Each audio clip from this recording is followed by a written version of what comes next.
Finalmente, también se contempla su posición geográfica. Muchos se encuentran en la zona tropical, que es donde existe mayor diversidad de especies. México megadiverso. México se considera un país megadiverso debido a que es parte del selecto grupo de naciones poseedoras de la mayor diversidad de animales y plantas, con casi el 70% de la diversidad mundial de especies. La conservación de la diversidad biológica es de interés común en la humanidad, por lo cual México toma decisiones y emprende acciones que refrendan su compromiso con los esfuerzos globales para conservar el medio ambiente en beneficio de todas las personas y de todas las naciones. Posición geográfica privilegiada en el planeta. Distintos factores convergen para que el capital natural de México sea tan vasto y generoso.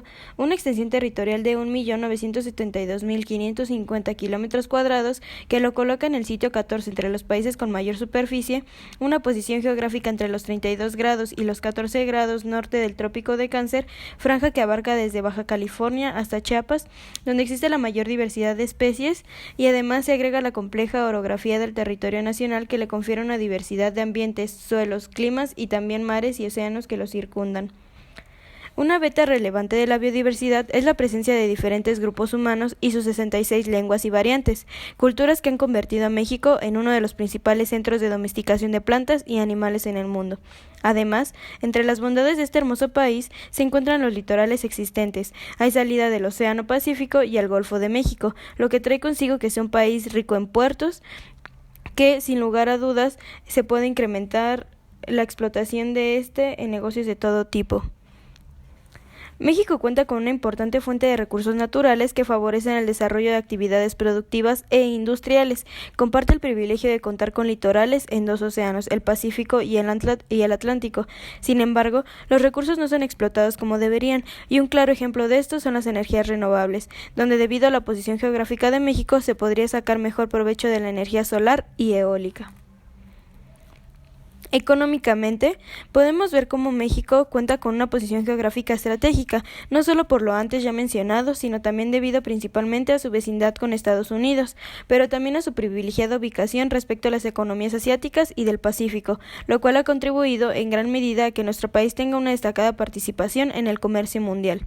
Su distancia a todos los grandes hubs logísticos del mundo supera al resto, como a los de Rotterdam, Hong Kong y Santos o Valparaíso, por definir puntos representativos grandes de zonas económicas de Europa, Asia y Sudamérica. Comparando el comercio de México con las grandes regiones del mundo, el volumen de comercio exterior con Norteamérica representa el 80% aproximadamente en cifras divulgadas públicamente. Se aprecia que se ha subexplotado en lo que cabe las relaciones con las regiones diferentes a Norteamérica, y esto se aprecia simplemente por los bajos volúmenes que representan en el total de las otras regiones. Soy Brenda y les voy a hablar de la diversidad de ecosistemas en nuestro país. México tiene una gran diversidad de ecosistemas que van desde lo más alto de las montañas hasta los mares profundos, pasando por desiertos y arrecifes de coral, bosques nublados y lagunas costeras. El primer ecosistema del que les hablaré son los bosques nublados. Este bosque, muy variable en composición de especies, pero con estructura y clima muy similares. Está dominado por árboles de varios estratos con abundancia de helechos y epífitas. Comparte lluvias frecuentes, nubosidad, neblina y humedad atmosférica altas durante todo el año. Estos bosques han funcionado como refugio para especies durante los cambios climáticos entre los últimos años. Ahora les hablaré de los bosques templados.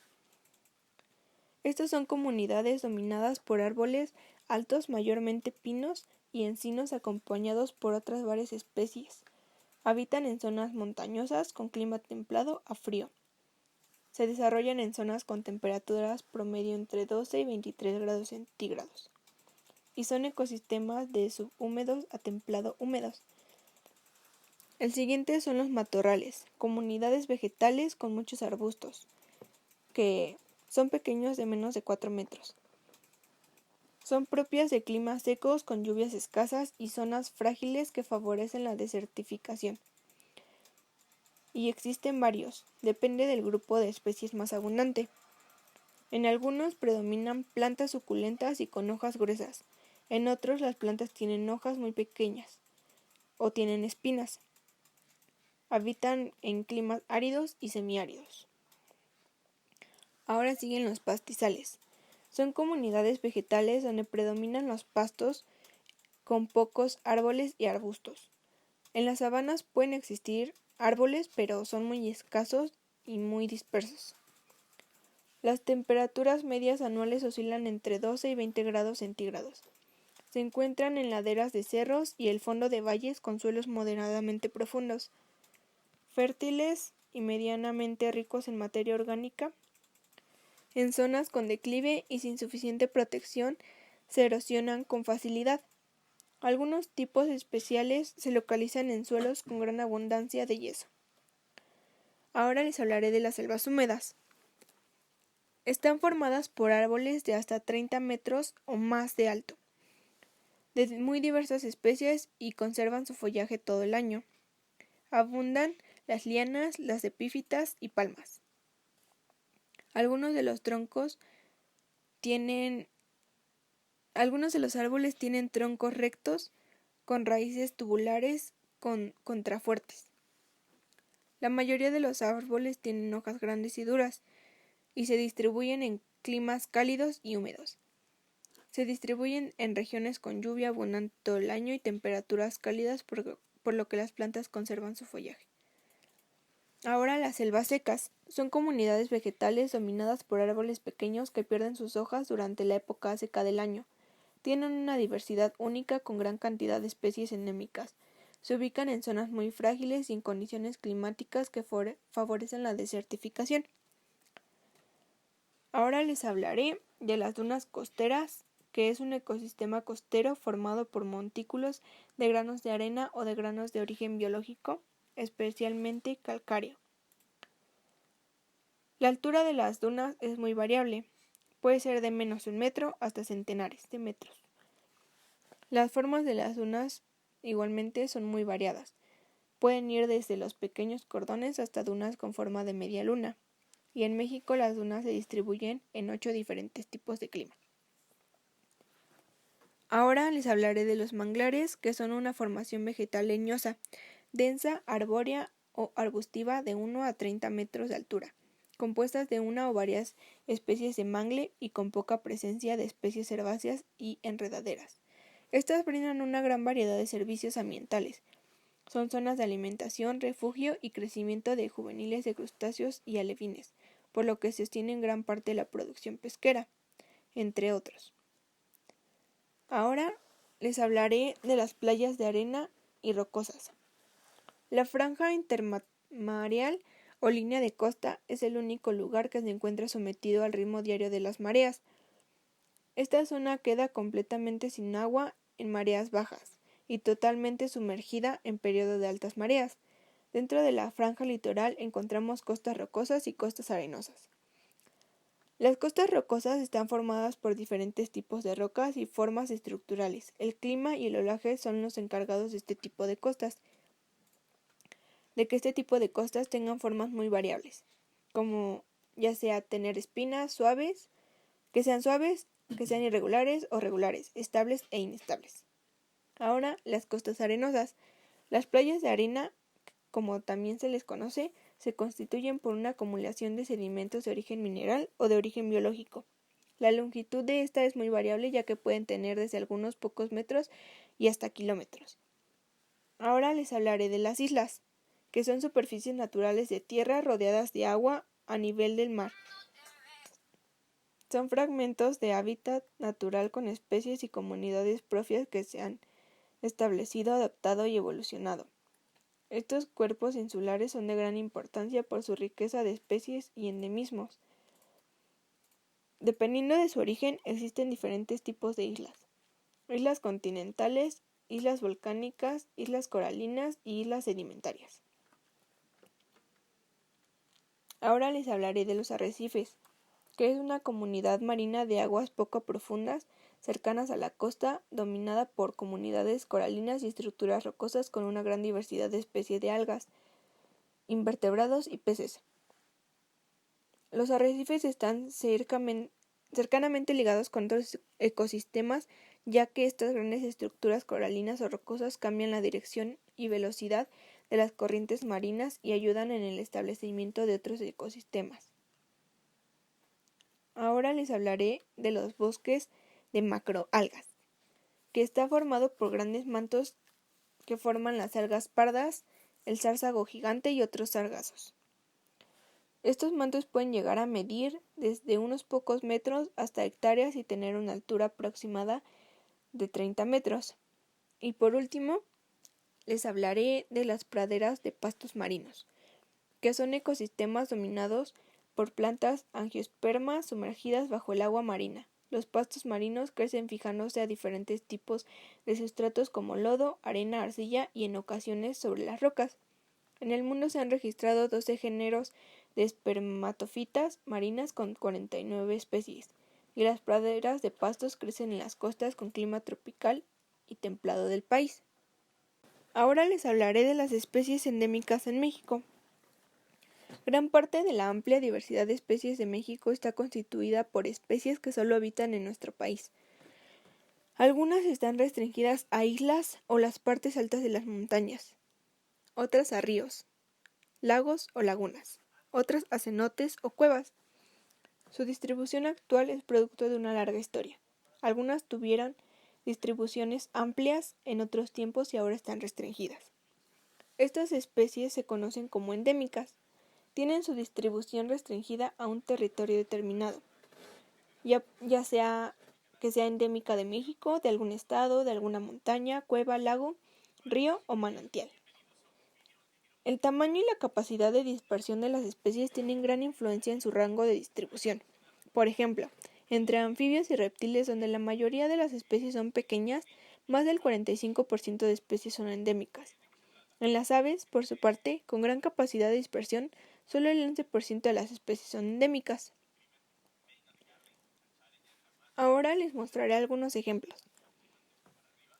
El primero es mosca serpiente. Existen solo 3 especies en México y 8 son endémicas. Cigarras y pulgones. Existen 2.780 especies en México y 265 son endémicas. En los escarabajos existen 13.195 especies en México y 2.564 de ellas son endémicas. Otro ejemplo son los musgos, que existen 982 especies en México y 103 son endémicas. Por ejemplo, los anfibios existen 361 especies en México y 174 son endémicas. En los mamíferos existen 535 especies en México y 164 son endémicas. Otro ejemplo son las arañas, que existen 5.579 especies en México y solo 1.759 son endémicas.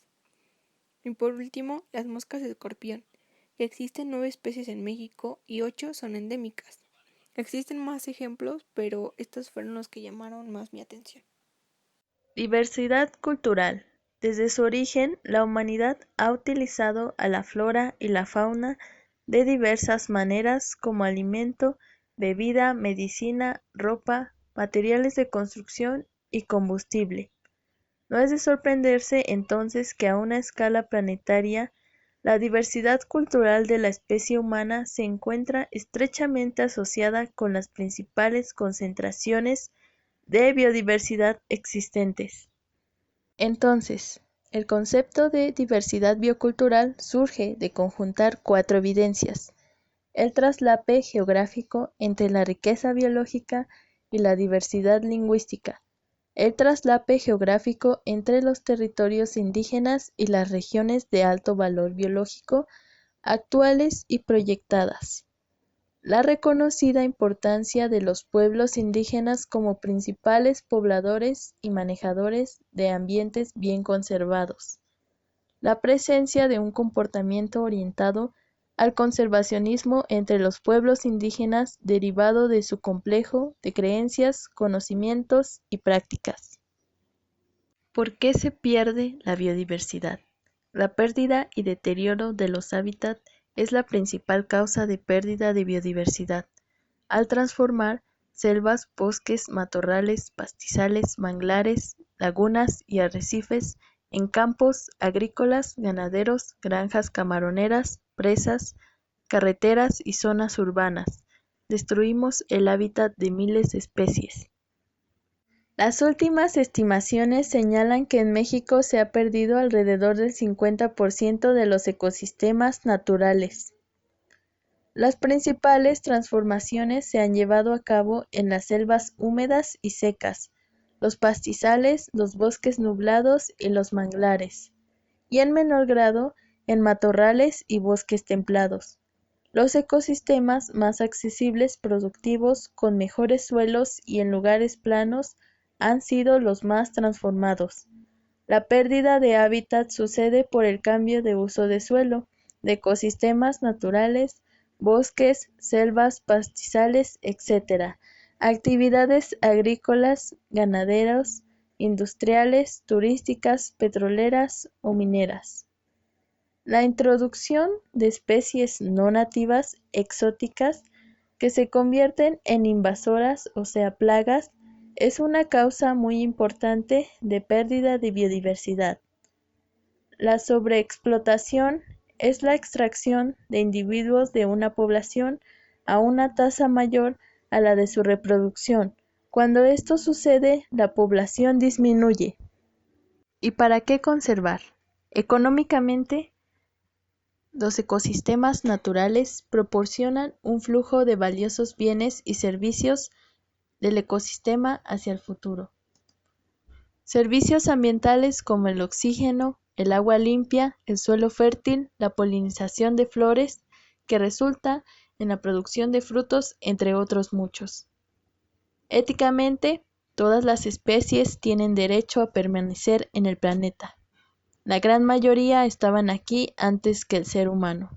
De hecho, nosotros somos los únicos que tenemos la capacidad de darnos cuenta del estado del planeta, de los ecosistemas y de las especies, y tenemos la responsabilidad de asegurar su existencia.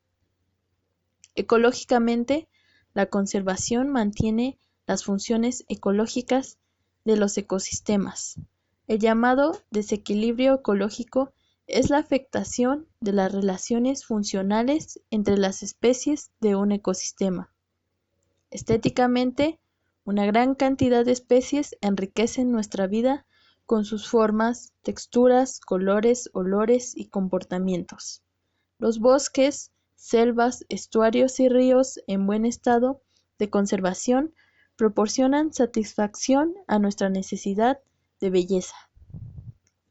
Espiritualmente, para muchas civilizaciones y personas, las plantas y animales y los fenómenos naturales tienen significado religioso. En las culturas mexicanas, constantemente encontramos que los fenómenos naturales y los seres vivos forman parte integral de la cosmovisión. Científicamente, el entendimiento científico nos ha proporcionado innumerables beneficios que van desde productos medicinales